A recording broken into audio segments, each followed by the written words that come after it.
ಸಾಂಕೇತ್ ಇದು ಜ್ಯೋತ್ಸ್ನಾ ಕೆ ರಾಜ್ ಅವರು ಡೈರೆಕ್ಟ್ ಮಾಡಿರುವಂಥ ಚಿತ್ರ.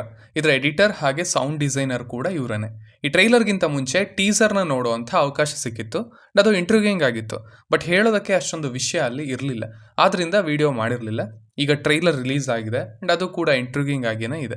ಸಾಕಷ್ಟು ಎಲಿಮೆಂಟ್ಸ್ ಇದೆ ಇಲ್ಲಿ ಈ ಚಿತ್ರದಲ್ಲಿ ಅಂತ ಈ ಟ್ರೈಲರ್ ಹೇಳಿದ ಹಾಗಿತ್ತು. ಇಲ್ಲಿ ಒಂದು ಕಪಲ್ ಇದೆ, ಪ್ರಕೃತಿ ಹಾಗೆ ಪೃಥ್ವಿರಾವ್. ಪೃಥ್ವಿಗೆ ಮಗು ಬೇಕು, ಅದರ ಬಗ್ಗೆ ಅವನು ತುಂಬಾ ಆಬ್ಸೆಸ್ಡ್ ಆಗಿದ್ದಾನೆ. ಮೇ ಬಿ ಅದು ಸೊಸೈಟಿಯ ಪ್ರೆಷರ್ ಇಂದ ಇರಬಹುದು. ದುಡಿ, ಮದುವೆ ಆಗು, ಮಗು ಮಾಡ್ಕೋ ಅನ್ನೋ ಈ ಸರ್ಕಲ್ ಒಳಗೆ ಅದನ್ನ ಕೇಳಿಸ್ಕೊಂಡೇನೆ ಅವನು ಬೆಳೆದಿದ್ದಾನೆ ಅಂತ ಅನ್ಸುತ್ತೆ. ಅದರಿಂದ ಅವನು ಒಂದು ಮಗು ಆಗಬೇಕು ಅನ್ನೋದ್ರ ಮೇಲೆ ದೃಢವಾಗಿ ನಿಂತಿದ್ದಾನೆ. ಇನ್ಫ್ಯಾಕ್ಟ್ ಒಂದು ಕಡೆ ಹೇಳ್ತಾನೆ ಕೂಡ, ನನಗೆ ಇದೊಂದೇ ಬೇಕಾಗಿದ್ದದ್ದು ಮೊದಲಿಂದನೂ ಅಂತ.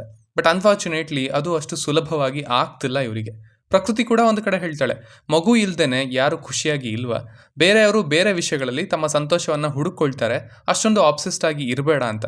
ಬಟ್ ಆದರೆ ಅವನಿಗೆ ಅದರಿಂದ ಹೊರಗೆ ಬರೋದಕ್ಕೆ ಆಗ್ತಿಲ್ಲ. ಅಂಡ್ ಆ ಮಗುಗಾಗಿ ಇವನು ಪುರಾತನ ಸಂಪ್ರದಾಯಗಳನ್ನು ಅಥವಾ ಏನೋ ಒಂದು ಶಕ್ತಿಯನ್ನು ಹುಡುಕ್ತಾ ಹೋಗಿದ್ದಾನೆ. ಅವುಗಳನ್ನು ಕಂಪ್ಲೀಟ್ ಮಾಡೋದಕ್ಕೆ ನೋಡ್ತಾನೆ, ಆ ರಿಚುವಲ್ಗಳನ್ನು. ಅಂಡ್ ಅಲ್ಲಿಂದ ಈ ಇಬ್ಬರ ಜೀವನದಲ್ಲಿ ಪ್ರಾಬ್ಲಮ್ಗಳು ಸ್ಟಾರ್ಟ್ ಆಗಿದಾವೆ ಅನ್ನೋ ರೀತಿ ಈ ಟ್ರೈಲರ್ ಹೇಳ್ತಾ ಇತ್ತು. ಆಗ್ಲೇ ಹೇಳಿದ ಹಾಗೆ ಇಲ್ಲಿ ಸಾಕಷ್ಟು ಎಲಿಮೆಂಟ್ಸ್ ಕಾಣಿಸಿದ್ವು. ಇದೊಂದು ಮಿಸ್ಟ್ರಿ ಥ್ರಿಲ್ಲರ್ ಅಂತ ಅನಿಸ್ತಾ ಇದೆ ಹೊರಗಿನಿಂದ. ಆಲ್ಸೋ ಇದು ಸೈಕಾಲಜಿಕಲ್ ಥ್ರಿಲ್ಲರ್ ಕೂಡ ಇರಬಹುದು. ಕೆಲವೊಂದು ಫ್ರೇಮ್ನ ನೋಡಿದಾಗ ಹಾಗೇನೆ ಅನಿಸಿದ್ದು. ಪ್ರಕೃತಿ ಇಲ್ಲಿನ ಮುಖ್ಯ ಪಾತ್ರಧಾರಿ ಅಂತ ಅನ್ಕೊಳ್ತೀನಿ. ಅವಳ ಸುತ್ತಾನೆ ಈ ಕಥೆ ಸುತ್ತತ್ತೆ. ಇನ್ಫ್ಯಾಕ್ಟ್ ಆಗ್ತಿರೋ ತೊಂದರೆಗಳೆಲ್ಲ ಅವಳಿಗೇನೆ. ಆಫ್ಟರ್ ಎ ಪಾಯಿಂಟ್ ಅವಳು ಪ್ರೆಗ್ನೆಂಟ್ ಆಗಿದ್ದಾಳೆ. ಬಟ್ ಅದಾದ ಮೇಲೆ ಸ್ಟಿಲ್ ಸಂಕೇತ ಅನ್ನೋನನ್ನ ಹುಡುಕ್ತಾ ಹೋಗಿದ್ದಾಳೆ. ಇವ್ರು ಯಾರು ಅನ್ನೋ ಕ್ವಶನ್ ಒಂದು ಕಡೆ ಆದರೆ, ಇದರ ಜೊತೆಗೆ ಅದೇ ಹೆಸರಿನ ವ್ಯಕ್ತಿಯನ್ನ 1975ರಲ್ಲಿ ಇದೇ ರೀತಿ ಗರ್ಭಿಣಿ ಹೆಂಗಸು ಹುಡುಕ್ತಾ ಬಂದಿದ್ಲಂತೆ. ಸೊ ಆಸೆಡ್ ಆ ಮಿಸ್ಟ್ರಿ ಎಲಿಮೆಂಟ್ ಇಲ್ಲಿ ಇತ್ತು. ಹಾಗೆಯೇ ಒಂದು ಫ್ರೇಮಲ್ಲಿ ಚಿನ್ನದ ಮಕ್ಕಳ ಮೂರ್ತಿಗಳನ್ನು ತೋರಿಸ್ತಾರೆ. ಮಕ್ಕಳನ್ನ ಪಡ್ಕೊಳ್ಳೋದಕ್ಕೆ ಒಂದು ಕಷ್ಟಕರವಾದಂತಹ ಆಚರಣೆಯನ್ನು ಮಾಡಬೇಕು ಅಂತ ಹೇಳ್ತಾರೆ. ಅಫ್ಕೋರ್ಸ್ ಉತ್ತರ ಕನ್ನಡ ಜಿಲ್ಲೆಯ ಒಂದಷ್ಟು ಕಲ್ಚರಲ್ ಎಲಿಮೆಂಟ್ಸ್ ಕೂಡ ಇಲ್ಲಿ ಸೇರಿಸ್ಕೊಂಡಿದ್ದಾರೆ. ಇವೆರಡರ ಜೊತೆಗೆ ಆ ಕೊನೆ ಫ್ರೇಮ್, ಆ ಕ್ಯಾರೆಕ್ಟರ್ ತರ್ತಿರುವಂಥ element, it's confusing.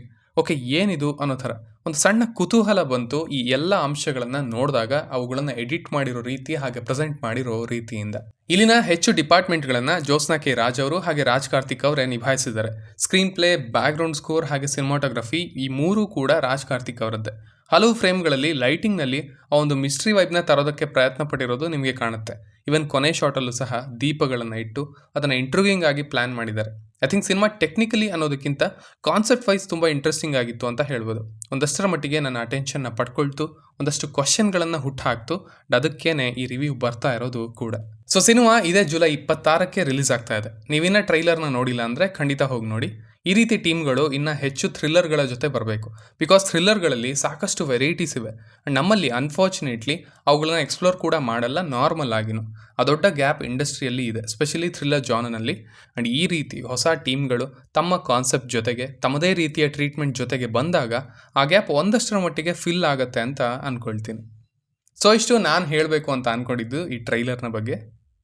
As usual ಮತ್ತೆ ಸಿಗೋಣ.